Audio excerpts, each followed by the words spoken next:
ఈ ఒక్క chance వినాదంతో CM Jaganmohan Reddy తల్లి పాలు తాగి తల్లి రొమ్ము గుద్దే టైపు మెంటాలిటీ నీకు వచ్చింది. ఆ ధరలో ఆకాశాన్ని నింటేసి ఈ రాష్ట్ర ప్రభుత్వం 2019 నుండి 2024 వరకు 7 సార్లు కరెంటు బిల్లు పెంచి ఈరోజు కరెంటు బిల్లు 1వ తేదీ వస్తుందంటే భయం వేస్తుంది. ఎక్కడా కూడా ఏ ఒక్క అభివృద్ధి కార్యక్రమం చేసింది లేదు. అసలు అభివృద్ధి కార్యక్రమం అనేది లేదు జగన్మోహన్ రెడ్డి హయాంలో. సమాజంలో జనాభా బతకాలి తిరగాలంటే జగన్మోహన్ రెడ్డిని తరవాలి. ముఖ్యంగా యువత బాగుపడాలంటే నారా చంద్రబాబు నాయుడు గారు రావాలి. అదే జగన్మోహన్ రెడ్డి గారు ఇప్పుడు దాకా మీ పరిపాలనకైతే ఒక నమస్కారం. Welcome to Soona media. This is RGV. యథావిధిగా ఆంధ్ర రాష్ట్రం మొత్తంలో కూడా చాలామంది ప్రజల యొక్క అభిప్రాయం కనుక్కుంటూ ఉన్నాం. దాంట్లో భాగంగా కొంతమంది మనకే తెలియజేసిన పర్సనల్గా ఏ గవర్నమెంట్ అయినా పర్లేదు, ఏ గవర్నమెంట్ అధికారంలో వచ్చినా పర్లేదు, కానీ నిత్యావసర సంబంధించినటువంటి సరుకులు కావచ్చు, అదేవిధంగా కరెంటు ఛార్జీలు కావచ్చు ఏకదాటిలో పెరిగిపోతూ ఉన్నాయి. దానికి సంబంధించినటువంటి ఏ అయితే ఛార్జెస్ ఉంటాయో తగ్గితే చాలా బాగుంటుందని చాలామంది ప్రజలు మనకు ప్రత్యేకంగా తెలియజేశారన్నమాట. సో అందులో భాగంగా ఈరోజు కొంతమంది ప్రజల దగ్గరికి వెళ్ళి వాళ్ళ అభిప్రాయం తెలుసుకోవడానికి ఎంత దూరం వచ్చామన్నమాట. అంటే వాస్తవానికి ఆ కరెంటు ఛార్జీలు కావచ్చు, నిత్యావసర సరుకులు కావచ్చు, వాటి మీద ఛార్జీలు అయితే చాలా పెరుగున్నాయని కూడా మనం తెలుసుకోవచ్చు. ధరలు అనేది అమాంతంగా పెరుగున్నాయి. వాటికి సంబంధించినటువంటి అనుకూలతలో తగ్గిస్తే బాగుంటుందా లేదా అనే ప్రజల యొక్క అభిప్రాయం తెలుసుకుందానికి వచ్చాం. ఒకసారి వాళ్ళ విషయాల్లో ఎలా ఉందో ఏందో మనం తెలుసుకుందాం. సార్ నమస్తే. నమస్తే అండి. ఏంటి సార్ ఈ ప్రజలకు సంబంధించి చాలా నిత్యావసర సరుకులు కావచ్చు, అదేవిధంగా కరెంట్ ఛార్జీలు కావచ్చు కొన్ని చాలా పెరుగుతూ ఉన్నాయని చెప్తున్నారు. అది వాస్తవేనా? మీరు ప్రజలు కాబట్టి మీ యొక్క వాస్తవం ఉందని అందరికీ తెలిసిన విషయాలే. గత 2019 ముందు నిత్యావసర వస్తువులు ఏ విధంగా ఉన్నాయనేది, ఇప్పుడు ఏ విధంగా ఉన్నాయనేది అందరూ జగమెరిగిన సత్యమే. ప్లస్ పోతే ఉప్పు కాడి నుంచి పప్పు, నూనె మొత్తం ఎంత రేట్లు పెరిగినాయో అందరికీ తెలుసు. ఒకటి జనాల మీద పడి బాదుడు. ఒక గ్యాస్ కానివ్వండి, మన రాష్ట్రంలో ఏ రాష్ట్రంలో లేనటువంటి ఎక్కువ ధర పెట్రోలు డీజిల్ ఒక ఆంధ్రప్రదేశ్లోనే ఎక్కువ ఉంది. కావాలంటే కనుక్కోండి. అంతకుముందు ఏమనేవాళ్ళు 2019 ఎలక్షన్ ముందు అపోజిషన్లో ఉన్న జగన్మోహన్ రెడ్డి అసలు పెట్రోలు ఏ రాష్ట్రంలో లేని విధంగా మన రాష్ట్రంలో చాలా ఎక్కువ తీసుకుంటాను అన్నాడు. ఆ రేటుకి ఈ రేటుకి పోల్చుకుంటే ఆ రోజు 80 రూపాయలు, ఈరోజు 100 చిల్లర. ఏ విధంగా జనాల మీద పడి దోచుకుంటున్నారో మీకు తెలుసు. లిక్కరు ఎంత దారుణం అంటే లిక్కరు ఎక్కడన్నా ఉందా? ఏ రాష్ట్రంలోనే ఉందా ఈ విధంగా? అన్ని జేబ్రాన్స్ పెట్టి జనాల ప్రాణాలతో ఆటాడుకోవడం తప్ప ఇంకేం లేదు. ప్లస్ కరెంటు ఛార్జీలు అయితే ఎన్నిసార్లు పెంచారో. ఇప్పుడు మామూలుగా 200 వస్తున్న వాళ్ళకి 1000 రూపాయలు వస్తుంది. అంత దారుణంగా కరెంటు ఛార్జీలు అయితేనేమి, బస్సు ఛార్జీలు అయితేనేమి, ఏది పెరగలేదో చెప్పండి. నిత్యావసర సరుకులు జనాలకు ఉపయోగపడేది, జనాలు వాడుకునే దాని మీద ఎన్ని రేట్లు పెంచారో, ఏ విధంగా జనాన్ని దోచుకుంటున్నారో అందరూ జగమెరిగిన సత్యం అది. దాని గురించి ప్రత్యేకంగా చెప్పడానికి ఏముంది? సామాన్య మానవులు ఎవరిని అడిగినా చెప్తారు. అదే అనమాట. చాలా విధంగా ఈ విధంగా కరెంట్ ఛార్జీలకు సంబంధించి కూడా ప్రత్యేకంగా చాలామంది చెప్తున్నారు. ఆ రోజుల్లో అయితే మాకు 100-150 వచ్చేది అని చెప్తా ఉన్నారు. అదే ప్రభుత్వం అనే విషయం కానీ ఎవరు వచ్చినా దాన్ని తగ్గిస్తే బాగుండు. బట్ అయితే ఇప్పుడు ప్రస్తుతం ఉన్నటువంటి సిచ్యువేషన్లో అది ఎంతవరకు కరెక్ట్ అంటారు? ఏ ప్రభుత్వంలోనైనా ఈ విధంగా ఇన్నిసార్లు బస్సు ఛార్జీలు కానీ కరెంటు ఛార్జీలు కానీ మన నిత్యావసర సరుకులు ఉప్పు కాడి నుంచి పప్పు, నూనె ఎప్పుడన్నా ఇన్నిసార్లు రేట్లు పెరగడం జరిగిందా? ఈ ఒక్క గవర్నమెంట్లోనే. అంతకుముందు 15 రూపాయల కోట, 20 రూపాయల కోటరు 90 రూపాయలకి 80 రూపాయలకి అమ్మితే ఇప్పుడు 150 రూపాయలకి అమ్ముతున్నారు. అర్థమైందా? కరెంటు ఛార్జీలు దారుణంగా అసలు ఏ విధంగా పెంచారంటే సామాన్య మానవుడు అంతకుముందు గవర్నమెంట్లో ఒక బల్బు ప్లస్ వచ్చి ఒక ఫ్యాన్ ఉండే వాళ్ళకి అసలు కరెంటు ఛార్జీలు లేవు కదా. ఇప్పుడు వాళ్ళకు కూడా దారుణంగా వాళ్ళ మీద కూడా పెంచి వాళ్ళని కూడా దోచుకుంటారు. సామాన్య మానవుడు అనేవాడు అసలు బతకలేని పరిస్థితి అన్నమాట ఈ గవర్నమెంట్లో. హాయ్ సార్, బాగున్నారా? సార్ వాస్తవానికి ఏంటంటే కొంతమంది ప్రజల దగ్గర నుంచి తీసుకున్నటువంటి అభిప్రాయం ప్రత్యేకంగా సువర్ణ మీడియా తరఫున ఈ నిత్యావసర సరుకుల మీద, అదేవిధంగా కరెంట్ ఛార్జీల మీద అమాంతంగా ఏదైతే రేట్లు పెరిగాయో ఇది చాలా ఇబ్బందికరంగా ఉంటుంది. యాజ్ ఏ ఒక సామాన్య ప్రజలుగా మీ అభిప్రాయం ఏంటి? జగన్మోహన్ రెడ్డి సీఎం అయిన కాడ నుంచి ప్రతి ఒక్క వస్తువు కూడా ఆకాశాన్ని అందాయి. పప్పు, ఉప్పుని ప్రతి ఒక్కటి కూడా సామాన్యమైన ప్రజలు కొనుక్కొని తినే పరిస్థితిలో ఉందా అని నేను అడుగుతున్నా. ఎందుకంటే నేను ఒక దళితుడు అనే కాకుండా ముస్లిం మైనారిటీలు కానీ, బీసీలు కానీ, ఎక్కువ పేద కుటుంబాలు, ఎస్సీలు కానీ వీళ్ళందరూ కూడా తక్కువ ఆదాయము, ఎక్కువ ఖర్చు పెట్టే కుటుంబాలు ఇవన్నీ. తక్కువ డబ్బులు వస్తుంటాయి, ఎక్కువ ఏదైనా తినాలన్నా ఏదైనా కొనుక్కోవాలన్నా ఏదైనా ఆశపడే కుటుంబాలు ఇవన్నీ. వీటిలలో ఈ జగన్మోహన్ రెడ్డి సీఎం అయిన కాడ నుంచి ఏమన్నా ఒక వస్తువు కొనుక్కొని తినగలుగుతున్నాడా, ఏమన్నా ఒక వస్తువు ఏదైనా కుటుంబం సల్లంగా ఏదైనా చేసుకొని తినగలుగుతుందా? ఏది కూడా కూరగాయలు కానీ అన్ని నూనె కానీ పప్పులు కానీ ఏవి కూడా విపరీతంగా పెరిగిపోయి అదేమనంటే మేము డబ్బులు ఇస్తున్నాం కాదంటే నీ డబ్బులు ఎవరు అడిగారు? ఈరోజు కరెంటు బిల్లు నేను ఒక దళితుడిని ఎస్సీ సప్లాంట్ నిధి కింద చంద్రబాబు నాయుడు సీఎం అయినప్పుడు 200 యూనిట్లు ఫ్రీ వస్తే నాకు 5 ఏళ్ళు కరెంటు బిల్లు ఉచితం, నేను ₹1 ఎప్పుడూ కట్టింది లేదు. జగన్మోహన్ రెడ్డి కరెంటు బిల్లు పెంచిన కాడ నుంచి కరెంటు ఛార్జీలు ఎన్నోసార్లు పెంచిన కాడ నుంచి ఈరోజు 4,000 5,000 రూపాయలు వస్తుంది. 4,000 5,000 రూపాయలు చిన్న కాన్వెంట్ స్కూల్లో నా పిల్లకాయలను చదివించుకుంటే ఆ ఫీజు కట్టుకునే స్టేజ్ ఆ డబ్బులు తీసుకుపోయి ఈరోజు కరెంటు బిల్లు నెల నెల కట్టమంటే కట్టుకునే పరిస్థితుల్లో మేము ఉన్నామా? జగన్మోహన్ రెడ్డి గారు ఎందుకు ఆలోచించలేకపోతున్నాడో మాకైతే తెలియడం లేదు. కానీ దళితులనే కాదు ప్రతి పేద కుటుంబాన్ని ఇబ్బంది పెట్టిన గవర్నమెంట్ ఏదన్నా ఉందంటే అది వైఎస్ఆర్ కాంగ్రెస్ పార్టీ అని గట్టిగా చెప్పగలుగుతాం.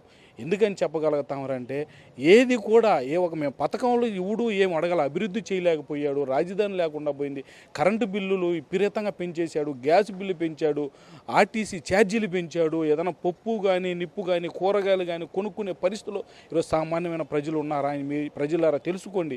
ఈ ఒక్క ఛాన్స్ వినాదంతో సీఎం జగన్మోహన్ రెడ్డి పేదల ఓట్లతో ఎవరు కూడా ధనవంతులు క్యూలలో నిలబడి ఓట్లు వేయరండి, పేదవాళ్ళు వేస్తారు. నిలబడి పేదవాళ్ళు ఓట్లు వేస్తే వాళ్ళ కడుపు కొట్టే గవర్నమెంట్ ఏదన్నా ఉందంటే అది వైఎస్ఆర్ కాంగ్రెస్ పార్టీ కాదా అని నేను అడుగుతున్నాను. ఎందుకంటే జగన్మోహన్ రెడ్డి గారు తెలుసుకోండి, ప్రతి పేదవాడు ఓటేస్తేనే మీరు ఈరోజు అందరం ఎక్కారు, సీఎం అయ్యారు, ప్రతి పేదవాడికి అన్యాయం చేసే కార్యక్రమాలు చేశారు. ఇదేంది అని అడుగుతున్నాను. ఒక అమ్మ తల్లి పాలు తాగి తల్లి రొమ్ము గుద్దే టైపు మెంటాలిటీ నీకు వచ్చిందా కాదా అని నేను ప్రశ్నిస్తున్నాను. హాయ్ సార్, బాగున్నారా? ఏదైతే నిత్యావసర సరుకులు కావచ్చు, కరెంట్ ఛార్జీలు కావచ్చు అమాంతంగా పెరిగినటువంటి సందర్భం అనమాట. సో చాలాసార్లు పెరుగున్నాయి, మేము కట్టుకోలేనటువంటి పరిస్థితిలో ఉన్నాం, తినలేనటువంటి పరిస్థితిలో ఉన్నాం సో అని చాలామంది చెప్తున్నారు. అది వాస్తవేనా కాదా? మీరు కూడా సామాన్య ప్రజలు కాబట్టి మీ అభిప్రాయం ఏంది దాని మీద? నిజమే, దాంట్లో ఏమాత్రం అసత్యమైతే కాదు, నిజమే. గతంలో చంద్రబాబు నాయుడు గారు ముఖ్యమంత్రిగా ఉన్నప్పుడు ఆయన ఎన్నో అభివృద్ధి కార్యక్రమాలు చేశాడు. ఎస్సీ సప్లాన్ కింద 200 యూనిట్లు దళితులకి ఫ్రీగా ఇచ్చాడు. అప్పుడు మేము కనీసం ఈ 5 ఏళ్లలో మేము అసలు కరెంటు బిల్లు కట్టింది లేదు. ఈరోజు అది తీసేసి జగన్మోహన్ రెడ్డి దారి మళ్ళిచ్చేసి ఎస్సీలకి లేకుండా చేసేసి ఈరోజు 3,000 రూపాయలు 4,000 రూపాయలు 4,500 రూపాయలు కరెంటు బిల్లు వస్తుంది. మేము కట్టుకోవాలంటే కట్టుకోలేకపోతాం. ప్రతి సామాన్యుడు మధ్యతరగతి కుటుంబీకులు చాలా ఇబ్బంది పడుతున్నారు. నిత్యావసర వస్తువులు కానీ ధరలు ఆకాశాన్ని అంటేసాయి. ప్రజలు చాలా ఇబ్బంది పడుతూ ఉన్నారు. చాలా దారుణమైన పరిస్థితి. ఎక్కడా కూడా ఏ ఒక్క అభివృద్ధి కార్యక్రమాలు చేసింది లేదు. నిత్యావసర వస్తువుల విషయంలో కానీ ఏదైనా కానీ అసలు అభివృద్ధి కార్యక్రమం అనేది లేదు జగన్మోహన్ రెడ్డి హయాంలో. అదైతే వాస్తవం. ఇది కరెంటు ఛార్జీలకు సంబంధించి ఏంటి మీరు ఏమని చెప్పగలరు? అంటే మీరు చెప్పినట్టు ఒక ఎస్సీ ఎస్టీలకి ఏదైతే అతను కొన్ని యూనిట్లు ఫ్రీ ఇచ్చారో గత ప్రభుత్వం అని చెప్పారు. సో అదే కాకుండా ఇంటికి సంబంధించి సామాన్యులు కూడా అంటే ఒక కులానికి సంబంధించే కాకుండా అన్ని వర్గాలు మనం చూసుకున్నట్లయితే అందరూ కూడా బాధపడుతున్నటువంటి నేపథ్యం మనకి ఖచ్చితంగా తెలుస్తుంది కరెంట్ ఛార్జీల మీద కానీ చూసుకున్నట్లయితే. అదేవిధంగా ఉందనుకుంటున్నారు మీరు కూడా? అసలు లేదండి, ఎక్కడుంది, ఎక్కడిచ్చాడు? ఏం లేదు. ఇప్పుడు రైతులకి గతంలో రాజశేఖర రెడ్డి హయాంలో ఉచిత కరెంట్ ఇస్తానని చెప్పాడు. ఇప్పుడు ఎక్కడ ఇస్తున్నాడు జగన్మోహన్ రెడ్డి హయాంలో? ఎక్కడ లేదు, ఏం లేదు, డెడ్ నీళ్ళు. అందరూ బాధపడుతున్నారంటారు. ప్రతి ఒక్కరు ఒక ఎస్సీ కుటుంబాలు, ఎస్సీలైనా కానీ ఎస్టీలు కానీ బీసీ మైనారిటీ ప్రతి కులస్తులు ప్రతి ఒక్కరు బాధపడుతూనే ఉన్నారు, ఇబ్బంది పడుతూ ఉన్నారు జగన్మోహన్ రెడ్డి హయాంలో. ఒక్కసారి అవకాశం అంటూ వచ్చి ప్రజల చేత ఓట్లు వేయించుకొని గెలిపించి గద్దెనెక్కి ఈరోజు ఆయన కళ్ళు నెత్తికెక్కేసాయి. అదైతే వాస్తవం. ఆయన ఎప్పుడు దిగిపోతాడా, చంద్రబాబు నాయుడు గారు మళ్ళీ ఎప్పుడు వస్తారా అని వేచి చూస్తున్నాం. చంద్రబాబు నాయుడు గారిని వస్తే అభివృద్ధి కార్యక్రమాలు కానీ ప్రజలకు మేలు చేసే కార్యక్రమాలు కానీ ఎస్సీ సప్లాన్ కింద నిధులు కానీ లోన్లు ఇవ్వాలన్నా డ్వాక్రా మహిళలకి ఏదైనా సరే ప్రతి ఒక్కటి చేసిన ఘనత చంద్రబాబు నాయుడు గారికి దక్కుతుంది. ఆయన్నే మేము ముఖ్యమంత్రిగా చేసుకోవాలని ఈ నిర్ణయం తీసుకున్నాం. ప్రజలు కూడా బాగా నాటుకోబోయింది. ఖచ్చితంగా ఈసారి ముఖ్యమంత్రి చంద్రబాబు నాయుడు గారు ఖచ్చితంగా అవుతారు. గవర్నమెంట్ ఏదన్నా కావచ్చు, వాస్తవానికి ఏంటంటే నిత్యావసర సరుకులు కావచ్చు, అదేవిధంగా కరెంటు ఛార్జీలు కావచ్చు చాలా అమాంతంగా పెరిగినటువంటి పరిస్థితి. సో అది చాలా కష్టంగా ఉంది. వాటి మీద శ్రద్ధ తీసుకోవాలి గవర్నమెంట్ వచ్చినటువంటిది సామాన్య ప్రజల చెప్తున్నటువంటి విధానం అనమాట. మీరు ఒక సామాన్యుడిగా దాని మీద మీరు ఏమైనా తలుచుకున్నారా? ఏమన్నా మీ అభిప్రాయం ఏంటి? ఖచ్చితంగా చెప్పాలనుకున్నాం. ఎందుకంటే ఈరోజు సమాజంలో కానివ్వండి మనకు వచ్చే జీతం అరాకొర జీతం. సామాన్లు కొనాలని బయటకు వెళ్తే సామాన్లు కొనుక్కోలేని పరిస్థితుల్లోకి ఈరోజు సగటు సామాన్య మనిషి మధ్యతరగతి వ్యక్తి దిగజారిపోయాడు. అదేవిధంగా ఉప్పు, పప్పు, నూనె వీటికని సంబంధించి ఏదైనా కానీ భయంకరమైన రేట్లు పెరిగిపోయాయి. 2014 నుంచి 2019 వరకు డబ్బులు తీసుకెళ్తే ఇంట్లోకి కావాల్సిన ప్రతి సామాను కొనుక్కొని వచ్చి జోబులో కొద్ది డబ్బులు దాపెట్టుకొని తిరిగి తీసుకొచ్చే పరిస్థితి మాది.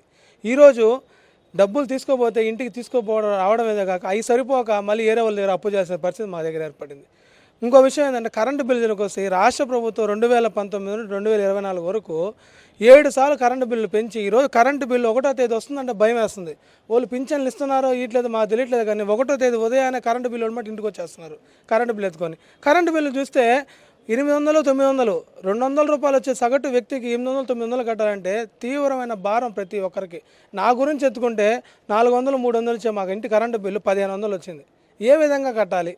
జగన్మోహన్ రెడ్డి ఉచిత పథకాలు ఇస్తున్నానని చెప్పి జనాభాని మభ్యపెడుతున్నాడు. ఈరోజు సామాన్య ప్రజలు ఆలోచించి ఓటేయాలి.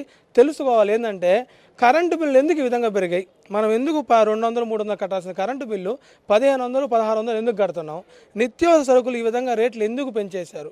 ఒక్కసారి మనం గమనించి 2024లో రేపు జరగబోయే ఎలక్షన్స్ ప్రతి మనిషి గమనించి ఓటేయాల్సిందిగా నేను కోరుకుంటున్నాను. కరెంటు బిల్లులకు సంబంధించి ఇంత అమాంతంగా మీరు చెప్పినట్టు 7 సార్లు పెరిగాయి అంటున్నారు. మొదట్లో మీకు ఎంత వచ్చేది, ఇప్పుడు ఎంత వస్తుంది? మొదట 200, 300, 200 యూనిట్లు, 300 యూనిట్లు కాల్చుకునేవాళ్ళు. ఒక లైటు, ఒక ఫ్యాను, ఆ విధంగా ఒక ఫ్రిడ్జ్. మహా అంటే 500, 600 రూపాయలు. ఈరోజు 1500 రూపాయలు వస్తుంది. ఖచ్చితంగా కరెంటు బిల్లు, కరెంటు తీగలు పట్టుకుంటే షాక్ కొట్టదో నాకు తెలియదు, కానీ కరెంటు బిల్లు పట్టుకుంటే మాత్రం షాక్ కొట్టేస్తుంది. సమాజంలో జనాభా బతకాలి, తిరగాలంటే జగన్మోహన్ రెడ్డిని తరవాలి.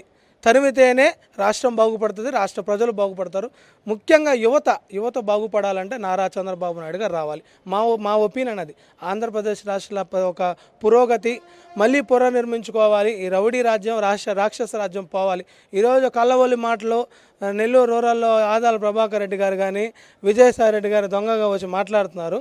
కానీ ఈరోజు మనకి కావాల్సింది ఎవరొచ్చి ఈరోజు వస్తారు, రేపు పోతారు, కానీ మనల్ని అభివృద్ధి పరిచి మనల్ని సంక్షేమంలో నడిపించే నాయకులు మనం ఓటేసి గెలిపించుకోవాలి. కరెంటు ఛార్జీల మీద కానీ నిత్యావసర సరుకుల మీద కానీ అమాంతంగా పెరుగుతున్నాయి అంటున్నారు. దాన్ని ఎంతవరకు కరెక్ట్ అంటారు మీరు? ముఖ్యంగా నేనైతే ఇప్పుడు ఒకటి చెప్దాం అనుకుంటున్నా. అయ్యే జగన్మోహన్ రెడ్డి గారు, ఇప్పుడు దాకా మీ పరిపాలనకైతే ఒక నమస్కారం. మీరు ఇంకా జనాలైతే మీకు 2 చేతుల దండం పెడుతున్నారు. ఇప్పుడు ఈ నెలలో వచ్చిన కరెంటు బిల్లు కనుక మీరు చూసుకున్నట్లయితే కింద ట్రూ అప్ ఛార్జెస్ ఆల్రెడీ వేసారు. 1600 వచ్చేవాడికి 3000 రూపాయలు, 2000 వచ్చేదానికి 4000 రూపాయలు అలా అయితే వేస్తారు. బట్ ఈ నెల కట్టకపోయినా సరే నెక్స్ట్ ఆయన గవర్నమెంట్ అయిపోయాక ఖచ్చితంగా ఆ ఛార్జెస్ అయితే కట్టాలి. ఆ ఛార్జెస్ చాలామంది చూసుకోవట్లేదు. ఆ ఛార్జెస్ అయితే చూసుకోండి. నా ఛార్జెస్ అయితే నేను చూసుకున్నాను. నాకు 1600 బిల్లు వస్తే 2300 రూపాయలు అయితే ఛార్జెస్ అయితే చూపించింది. అది ఖచ్చితంగా మనకైతే నెత్తి మీద పెట్టేసి ఆయన ఒకవేళ దిగిపోయినా సరే మీరు ఇంత కట్టాలరా అని చెప్పి అయితే ఖచ్చితంగా పెట్టేసి అయితే ఆయన దిగిపోబోతున్నాడు. జనాలు అయితే దింపేయడానికి రెడీ అయితే అయిపోయారు. అండ్ ఇంకో విషయం ఏంటంటే కరెంటు బిల్లు చంద్రబాబు నాయుడు గారు, మీకు తెలిసి ఉంటుందో లేదో కానీ సోలార్ సిస్టమ్ మనకి సౌరశక్తిని కూడా ఉపయోగించుకొని కరెంటు ప్రొడ్యూస్ చేసుకోవచ్చు. దానివల్ల మనం ఆ కరెంటును కూడా గవర్నమెంట్కి అమ్మొచ్చు అనేది పల్లెటూరులో చూస్తే ఈవెన్ మోటార్ పంపులకు కూడా సోలార్ సిస్టమ్ పెట్టడం జరిగింది. అలా అభివృద్ధి చేసే నాయకుడిని కాదనుకుని 151 సీట్లు ఇచ్చి మరీ ఇక్కడ మనం జగన్మోహన్ రెడ్డి గారిని అయితే గెలిపించుకోవడం జరిగింది. జనాలు అయితే పూర్తిగా డిసైడ్ అయి ఉన్నారు. జనాల దృష్టిలో ఇప్పుడు ఏంటంటే ఒక కరెంటు బిల్ అనే కాదు, ఏది చూసినా సరే రేట్లు విపరీతంగా పెరిగిపోయి ఉన్నాయి.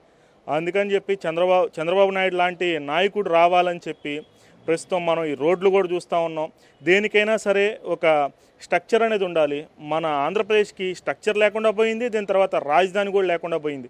అసలు రాజధాని లేని నగరం ఏదైనా ఏ స్టేట్ డెవలప్ అయింది అంటే ఏ స్టేటు కూడా ఇప్పుడు డెవలప్ కావాలి. అసలు రాజధాని లేని స్టేటే లేదు. మన జగన్మోహన్ రెడ్డి గారు 3 రాజధానులని 33 రాజధానులు కూడా చేస్తాడు ఈసారి కనుక సీట్ ఇస్తే. ఎలక్ట్రిసిటీ గురించి ముఖ్యంగా చెప్పాలి అంటే కన్నీ విని ఎరుగుని రీతిలో ఆ బిల్లులు చూస్తే మేబీ మొన్న 31 మంది చనిపోయారు ఫంక్షన్కి వెళ్ళి అని చెప్పి అంటున్నాడు జగన్మోహన్ రెడ్డి. నేనైతే చెప్తున్నాను నీ కరెంటు బిల్లు చూసి చాలా మంది చనిపోయారని చెప్పి నేనైతే చెప్తున్నా. ఎందుకంటే అలా వస్తున్నాయి నీ బిల్లులు. 5000 వచ్చాయి, 6000 వచ్చాయి. గుడిసెలో నేను చూసా, ఒక గుడిసెలో ఉన్న అవ్వకి తాతకి 1,00,000 రూపాయల పైన కరెంటు బిల్లు వచ్చింది. అది మిస్టేకో లేకపోతే నువ్వు ఇదే విధంగా చేస్తున్నావు అయితే నాకైతే తెలియదు. కొద్దిగా ప్రజలకి ఏదో సహకారం చేస్తావని చెప్పి నేను గెలిపించుకుంటే నువ్వు ఈరోజు ఏం చేసావు, ప్రజల్ని నట్టేటా ముంచేసి నువ్వేమన్నా ఓడిపోయిన తర్వాత లండన్ వెళ్ళడానికి అయితే రెడీ అయిపోయావు. లండన్కి సర్దేసుకో. నువ్వు డెఫినెట్గా ఎలక్షన్ అయిపోయి రిజల్ట్ లోపల నువ్వు లండన్కి వెళ్ళిపోవాల్సిందే. నువ్వు వెళ్ళకపోతే డెఫినెట్గా జనాలు అయితే పంపిస్తారు. ఈ 4 రోజులైనా సరే అవ్వాతాతల్ని, వికలాంగుల్ని వాళ్ళని అడ్డం పెట్టుకుని అయితే రాజకీయాలు మటుకు చేయమాక. మీ నాన్నగారు చరిత్రలో నిలిచిపోయారు కొంతమందికి, నువ్వు కూడా నిలిచిపోయావు, వేరే రకంగా నిలిచిపోయావు. నీకైతే ఇంకా రాజకీయంగా నీకు చరమగీతం అయితే జనాలు పాడేశారు. అవి దృష్టిలో పెట్టుకుని ఈ 4 రోజులు కూడా ఈ రాజకీయం అనేది చేసుకో. నిత్యావసర సరుకులు కావచ్చు, అదేవిధంగా అమాంతంగా పెరిగినటువంటి కరెంటు ఛార్జీలు కావచ్చు, వీటి మీద సామాన్య ప్రజలు చాలా ఇబ్బందులు పడుతున్నారని చెప్పి అనేక మంది మాకు వ్యక్తం చేశారు. సో ఒక సామాన్య వ్యక్తిగా మీరు ఏ విధంగా ఫీల్ అవుతున్నారు, ఎలా స్పందిస్తున్నారు, మీ అభిప్రాయం ఏంది దాని మీద? నమస్తే అండి, నా పేరు శ్రీధరు. నేను ఇక్కడ నెల్లూరు మాగుంట లేఅవుట్లో ఉంటానన్నమాట. గత 3-4 నెలలుగా ఖాళీగా ఉండే మా అపార్ట్మెంట్కి కేవలం 12 యూనిట్లు 10 యూనిట్లకి 400 చిల్లర బిల్లు వస్తుంది. అంటే 12 యూనిట్లకి 400 చిల్లర ఎట్ట వస్తుందో బిల్లు అర్థం కావటం లేదు. ఖాళీగా ఉంది అపార్ట్మెంటు. అంటే నిత్యావసర వస్తువులు కూడా మనం ఈ ప్రభుత్వంలో చూస్తే బాగా పెరిగాయి. నేను వచ్చేసి మామూలుగా రాజకీయాల్లో ఎప్పుడు ఇంట్రెస్ట్ చూపించే వ్యక్తిని కాదు. నాకైతే మాత్రం ఈ ప్రభుత్వంలో ఎలాంటి ఒక మంచి అభివృద్ధి కానీ ప్రజలకి పనికొచ్చే పనులు కానీ ఏమి కనపడటం లేదు. ఈ ప్రభుత్వం మారితేనే మంచిదని నా అభిప్రాయం అండి. నిత్యావసర సరుకుల మీద ఛార్జీలు పెరిగి ఉన్నాయి, అదేవిధంగా కరెంటు ఛార్జీలు చాలా పెరిగాయి. ఇవి చాలా బడన్ అవుతున్నాయని సామాన్యులు తెలియజేసింది. ఒక సామాన్యుడిగా మీ అభిప్రాయం ఏంది వాటి మీద, ఎంతవరకు కరెక్ట్ అంటారు? ఏంటంటే రేట్లు మాత్రానికి బ్రహ్మాండంగా పెరిగిపోయినాయి. ఈ ప్రభుత్వం వచ్చిన తర్వాత, వైసీపీ ప్రభుత్వం వచ్చిన తర్వాత రేట్లు, కరెంటు బిల్లులు అన్నీ ఎక్కువగా వచ్చేసాయి. ఈ ప్రభుత్వం మారాలని కోరుకుంటున్నాం. తెలుగుదేశం గవర్నమెంట్ వస్తే అన్నీ తగ్గిస్తాడు, పెద్దవాడు కాబట్టి చంద్రబాబు నాయుడు గారు అనుకూలంగా వస్తాయి రేట్లని. నిత్యావసర సరుకులు చాలా పెరుగున్నాయి, అదేవిధంగా కరెంటు ఛార్జీలు చాలా పెరిగాయి. సో వాటి మీద మీ అభిప్రాయం ఏంటి? గవర్నమెంట్ ఏదన్నా కావచ్చు, సో వాటి మీద మీరు ఎలా స్పందిస్తారు, మీ అభిప్రాయం ఏంటి? ఇప్పుడు జగన్మోహన్ రెడ్డి గారు వచ్చినప్పటి నుంచి కరెంటు బిల్లులు పెంచం అన్నారు. కరెంటు బిల్లులు 9 సార్లుగా పెంచుకుంటూ వచ్చారు. ఇప్పుడు 200 150 ఉండిన కరెంటు బిల్లుని ఇప్పుడు 1000-1500 రూపాయలు కరెంటు బిల్లు చేస్తున్నారు. అదే 500 ఉండే కరెంటు బిల్లు 5000, 7000 ఆ విధంగా కరెంటు బిల్లు పెరుగుతూ పోతూ ఉంది. నెక్స్ట్ ఏంటంటే పప్పులు ఉప్పులు ధరలు అమాంతం ఆకాశాన్ని అంటుతున్నాయి. అప్పుడుండే పప్పు రేట్లు అయితే మినపప్పు కందిపప్పు అయితే 70-80 రూపాయలకు వస్తున్నాయి. ఇప్పుడు అదే మినపప్పు కందిపప్పు అలాంటివి అయితే 150, 160, 170 ఆ రేంజ్లోకి వెళ్ళిపోయినాయి. నూనె కానీ ఏదైనా కానీ వస్తువులు ఎక్కువ రేటు పెరిగిపోయాయి. నూనె అయితే అప్పుడు 65 రూపాయలు ఉండింది, ఇప్పుడు 150, 140 రూపాయలకి చేరిపోయింది. అలాగే ఉంటే సామాన్య ప్రజలు ఎలా బతకాలి? అది జగన్మోహన్ రెడ్డిని క్వశ్చన్ చేస్తున్నాం.